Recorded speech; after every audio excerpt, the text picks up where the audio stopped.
Right now, I would like to bring up Victor Hertz and Bill Graeper. Please come up to the stage, and they will be presenting as well on the committee that they are involved with.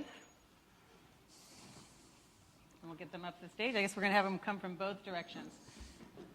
Thank you, Catherine. And I'm going to let them introduce themselves as well and the role they're playing, and then we'll bring everyone back up stage. So please welcome Victor and Bill. Thank you.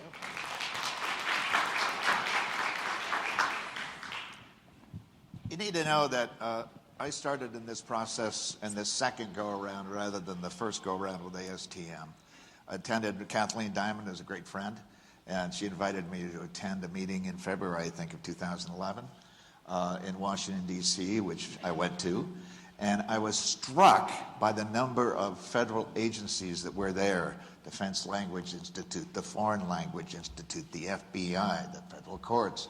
All of these people are users of interpreting services and translation services. And they were the ones that are asking for these standards to be fixed and to be built. Victor and I'm an owner of a company called Certified Languages International in Portland, Oregon. We are an over-phone interpreting specialist, and we do an awful lot of interpreting, just a ton. We are constantly looking at our quality control procedures, but are desperate for standards in place for language service companies, not agencies, language service companies, and Victor will talk about that in a bit.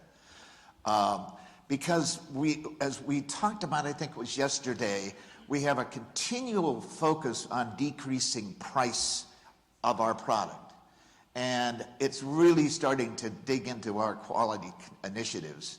And if we can get in place a quality component, specifically a ASTM standard for language service companies throughout, because what we have found in looking at this whole thing, we have found that there are literally thousands of language service companies not doing just interpreting or not doing just translation or testing or teaching. They're doing all kinds of things: machine translation, voiceover, all kinds of various things, and they specialize in those things. So they're all represented in ASTM.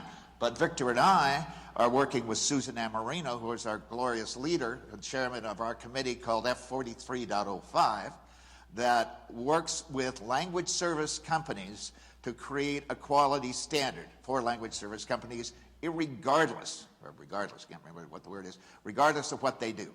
So that's our role, is to come up with that standard. We also are in the collaboration area now, thank God. It took us a long time to get there.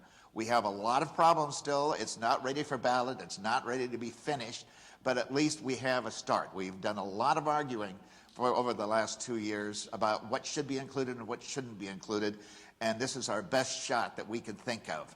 We separated from the Interpreting Committee and the Translation Committee so that we could represent the entire broad spectrum of companies out there that were doing language services. So we've had a lot of new people that have joined us, and we expect to have many more language service companies join us as well.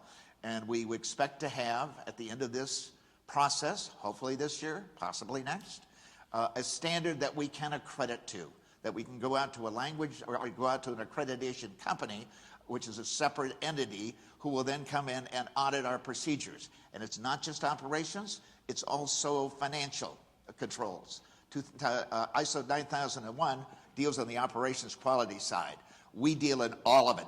We deal in the operations side, the financial side, the administration side, all of it. So that's what we're about. And I'm done.